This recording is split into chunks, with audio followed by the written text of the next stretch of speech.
So here's something. There's a difference between what successful people do versus what broke people do. There's certain generalizations that I use, and I have found in my personal experience many of these aspects to be true, because I find myself doing a bit of these things in different times of my life. Understand your need versus your want. Your employee mind, I need a salary to keep me going.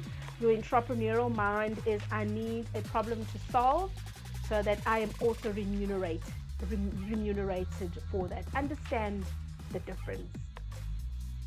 Your need versus your want. You're always going to want to need things. Yes, is it uncomfortable when your creditor calls you? Yes. Is it uncomfortable to hear this young voice on the other side? This is how I termed it. This young voice on the other side that is a debt collector talk to you, and you very well know your experience in life is probably that person's age, and they've barely experienced life. So you're naughty like me. Are you naughty like me? That's how I used to think. This snot-nose on the other side is telling me how I must do my payments, and I'm taking risks in my life to get out of the rat race. And then I told myself, hey, snap out of it. They're doing what they know. Let them talk. So I needed to get my mind out of how am I going to get paid this week versus how can I find a problem to solve. And when I found problems to solve, and I did it in the most humane way I understood possible, my money problems were no longer money problems. My broke pocket didn't look like that anymore. So in terms of what successful people do, I find that the biggest thing that I've learned from is consistency. What I'm doing, if I'm consistent about it, that is my biggest winner. Others will tell you, read books and train and da-da-da. It's like, yes, all of those things, but if you're doing it, do it consistently. That is the point. If I network consistently. If I'm busy with the blueprints, I do the series of steps. What? You got it. Consistently. That is what I mean. Is that it doesn't matter what you're doing if it's bringing you results. The aim is to do it consistently so that you can get what? Consistent results. What I find is broke people, and again a generalization, tend to wallow for a very long time. I was that broke person. I was that person that when I got stuck and I was frustrated and the things that I was doing were not working out the way I wanted them to work out. Me getting stuck, I got stuck there sometimes for 3 weeks. Now imagine this. You're running your own business. You get stuck in a place for 3 weeks. Of those 3 weeks, there was at least 2 weeks I would binge watch a series on Showmax because I just don't know. I'm too scared to go and meet people at this time. I'm frustrated. I'm over all these online gurus. I'm done with the world in so many shapes, form, and manner. That's my confession. And this is why I'm able to say when I was able to start doing things consistently, small things consistently, I would read consistently, I would start doing things consistently that brought me in money, and I was able to be genuine. And I said, I remember looking at myself in the mirror one day and I'm like, you know what, Jenna, I'm so over your bullshit about some of the things and stories that you make up in your head.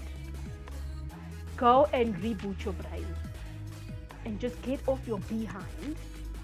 Do something. Do anything. Just don't binge watch anything. Just do something productive to get clarity. I literally would sit down. I would have A4 pieces of paper, and I would start, I need to do this, I need to do that, I need to do this, I need to do that. I would think of all the things that keeps coming. Like it would come, it comes, it flows, the things that you need to do. I need to get off my behind, I need to learn this, I need to absorb this, I need to that. I would literally empty out my brain like that, okay? And then I would like, oh, so what is the worst case scenario if I do this? What is the best case scenario if I do that? And I would still again have reams of paper. And then I took it one step further. I took these papers and I lit that, and I'm like, phew. Now that that has gone out of my system, I just literally would get silent, and my mind was so quiet. My mind was so quiet. I would go into a state of just daydreaming. What if I had this, and this would be here and there and there and there and there. And then I would listen to a training, and it sparked something like this. And then I would run. I would literally ask, where am I now in my business? What have I done that I could do better? What have I done that has really brought me money in consistently? Right? And what is it that I've done that I should stop doing? When I had this shape, and then I would daydream, I would then listen to a training of sorts, and then I would put this picture together and say, okay, cool, this is where I am. So again, I want to make this disclaimer at this point. In entrepreneurship, you're going to have your ups and downs, but it's in working through these things that you start saying, I need to put my emotions one side, because when your emotions are high, your intelligence is low. You start going through a place where I need money because of, and all you're focusing on is I need money, and somebody will just come in and scoop it. Not to make you afraid, but this is the reality of life. When you are broke, you will think of all the things under the sun to actually help you escape where you are. But you are thinking about it from a very emotional standpoint. And you don't want your emotions to mess your future up, your mind up at that point in time. It's time for you to elevate your game as an entrepreneur or as an inspiring entrepreneur. Rewrite the destiny of what you think you need, where you think you need to be going to. Establish what you need to get to your next level. I knew, and I still know two things. Two things is very clear for me. I need to be surrounded by like-minded people. How do I get there? My how I always need to figure out. The second thing is, when I'm surrounded by these like-minded people, where do they network so I can meet more of this person that I like? And you'll think, network, why? How do you think I found my property investors? Networking. But how did I get to that networking event? It's because I wanted to be around like-minded people that I can learn from, that I can grow with, and I can grow from, and I can learn from. Because if you are the clever one in the room, you are in the wrong room, because you're constantly imparting what is it that you are absorbing and learning and applying, right? So if I'm in a room of millionaires, I may feel like it's because I want to get to being a millionaire status. But when I get to my millionaire status, do you think I want to stay in the same room? No. Why? Because I don't want to be standing next to the next millionaire sizing who's got bigger what. I'm naughty there. But I don't want to be sizing who's got a bigger bank account balance, because my aim is not to be them. My aim is, so if millionaires, this is what we do. When I get to multi-millionaire status, I want to understand, what do multi-millionaires do? Without losing my humanity, because all I'm doing is I'm shaping my unique journey. Why? To avoid broke pockets. And when you've got broke pockets and you get into a network where everyone is pitching to you, you start realizing, hey, I am in the wrong place. I am going to pitch. These people are also pitching to me. So that means they see me as money bags, potentially, or they see me as their client, potentially, or they see me as, it's usually money bags, eh? Or they see me as something, and then I ask myself, is that what I want to be seen as in this environment? Which then means if I hear the other environments these guys go to, those are the ones I need to avoid. Because right now, my environment is, I want to be in the space of millionaires. Why? Because my next milestone is millionaire status. Not to be called a millionaire, to start doing things like a millionaire. It's not for riches, but for wealth. It is for legacy and not for, being called whatever. Because they say, it wasn't they said, it was P. Diddy.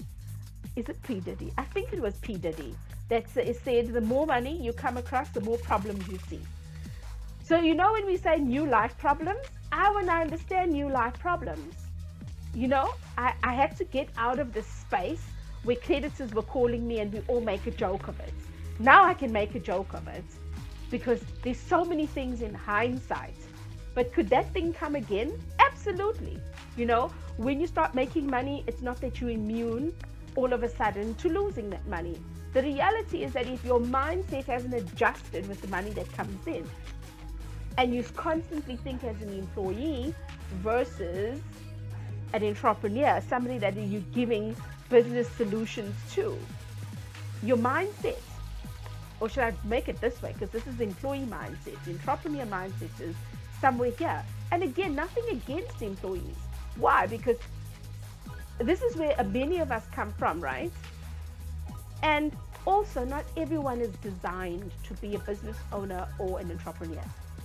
The reality is that sometimes you will find that if you've got debt issues and you get money to close off that debt issue, right, you will enjoy the job that you're doing.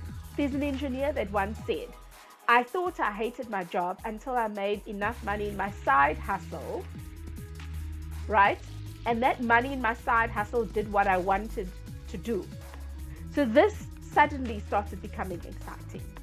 And I loved being an engineer from all over. What are you after? Simple. For me, it started as sourcing because I didn't have to put any money into property investing. Started as training and coaching, business learnerships or business analysis learnerships, software testing analysis, to some soft skills. It started there. But now I'm able to open up another small component called the Property University.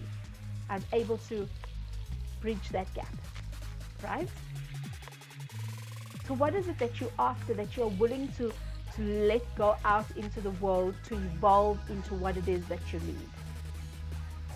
You see, passion is everything. I remember reading a book by Gary Vaynerchuk called Crush It. And one of those chapters, he said, passion is everything.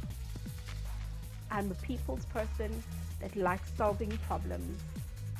And by solving problems, there's a lot more that come my way.